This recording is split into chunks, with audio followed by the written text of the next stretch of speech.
Hello everybody and welcome! In this video I'm going to show you how to pair your headphones JLAB JBuddies Studio 2 with your MacBook.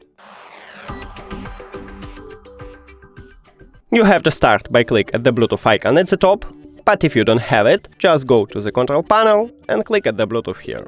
Then go to the settings, and after that, right here at the right ear cup, we have multifunctional button. You need to press and hold it until the LED light starts flashing blue and red. Here we go. And now we can see it at the device list, so just click connect near to it.